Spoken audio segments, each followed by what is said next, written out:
You're listening to the Stratfor Essential Geopolitics podcast from RANE. I'm Emily Donahue. Negotiations that began last month regarding a U.S. and Iran nuclear deal were interrupted by an attack on Iran's Natanz nuclear facility and that country's reaction, essentially upping its violations of the 2015 JCPOA. What's the update on the latest nuclear talks between the U.S. and Iran? Here with details is Emily Hawthorne, Stratfor's Senior Middle East and North Africa Analyst at RANE. Welcome, Emily. Thank you. Can you give us an update on where talks stand? Yeah, so we have had a lot of progress in the last few weeks in terms of these talks between Iran, the United States, and the other members of the Commission of the Joint Comprehensive Plan of Action, which is more commonly known as the Iran nuclear deal from 2015. So we, as you said, did have the nascent talks interrupted by that sabotage incident that was likely Israel at the Natanz nuclear facility. But these talks aren't between Iran and Israel. These talks are between Iran and the JCPOA Commission, which is comprised of those representatives of the EU plus three, China, France, Germany, Russia, the UK, and the United States. And it's really key here to see that because these talks have continued even after that incident at Natanz, it's clear that Iran wants some progress on these talks, and the other members of the JCPOA Commission want some progress on these talks. So we're at a phase right now where the talks continue to take place. They've been taking place in Vienna. And, you know, I'm not a diplomat, but even the continuation of talks and the fact that the door continues to be open to more rounds of talks definitely means that something positive is happening in terms of all sides being receptive to what's being discussed on the table. We've seen technical groups be formed to sort of hash out some of the technical details of what needs to take place in terms of sequencing. Sequencing is a word that comes up a lot with these talks because both sides, all sides really, are trying to figure out what happens first. And the big question is, okay, is the United States going to lift sanctions on Iran first, or is Iran going to comply first with limiting some of its nuclear program developments? The question of sequencing who moves first, that is a really key question for these talks, and there must be some receptiveness on all sides to what is being discussed in Vienna for these talks to continue taking place.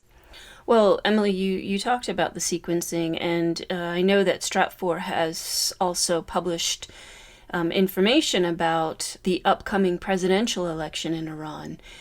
Can I ask you how that may have an impact on these talks? Yes, there is a presidential election in Iran in June of this year, and it certainly does factor into these talks. There has been, of course, a political ascendance in Iran of more hardline, more conservative, more IRGC-linked politicians and candidates and voices over the last few years, in part because of the failure of the JCPOA and because of the U.S. withdrawal from the deal that happened, of course, under President Donald Trump. And you have seen very clearly in the Iranian parliament the rise of more conservative voices and the popularity of conservative voices and a conservative strategy toward how they want to move forward in foreign policy, how they want to move forward on some aspects of Iran's defensive behavior. A more hardline president emerging from that election is certainly going to make it harder to reach a deal, in part because hardliners in Iran do tend to be less open to global engagement and less open to moderation. They're also, if we do have a more hardline candidate emerge as president, they're likely to be less open to any kind of negotiation over other aspects of Iranian behavior aside from the nuclear deal. Any sort of offensive and defensive behavior like Iran's use of missiles, They, of course, would view that as a valid component of Iran's sovereign right to defend itself. Whereas moderates, like the current president, Rouhani, do tend to be more open to negotiation in general, open to discussion with the West, with the United States. But one idea that I really want to get across on the elections is that, and I think it really bears saying, is that sanctions relief, which is it is the key thing that Iran is seeking in these talks, in these negotiations with the United States and the rest of the JCPOA Commission. Sanctions relief is a goal for the whole Iranian political spectrum. And whether a political leader is reformist or moderate or hardline or conservative or something in between all those rather fluid categories, everyone wants sanctions relief. Everyone wants that burden lifted from the Iranian economy. They just disagree on the way to go about it. And so I do think it will be interesting to see if we have more momentum to come up with a deal between the US and Iran even prior to the election. That would be rather bullish, but it is possible. I think we think it's more likely that there will be some sort of deal struck after the election. And at that point, we will have that more interesting variable of, okay, who's the president and what does that mean about the political forces in Iran? And what does that mean about mediation and discussions with the West moving forward? Well, what do these talks mean for regional stability? That's a really important question because, as we mentioned before, sequencing in these talks is a really critical issue. But the scoping of the talks is critical too. What's actually on the table versus what isn't. And for Iran, in general, they want to keep these talks hyper-focused on the nuclear issue and on trading compliance for compliance. The US complies to what it agreed with in the 2015 JCPOA in terms of sanctions relief. Iran complies with what it agreed to in the 2015 JCPOA in terms of limiting nuclear advancement. And Iran, in general, doesn't want to discuss any other aspects of its behavior. And it's fair to say that even limits on Iranian nuclear behavior would be helpful for regional stability, given the advances we've seen in their nuclear program. I mean, it made a lot of headlines, and for good reason, that Iran did announce it would begin enriching uranium to 60% purity.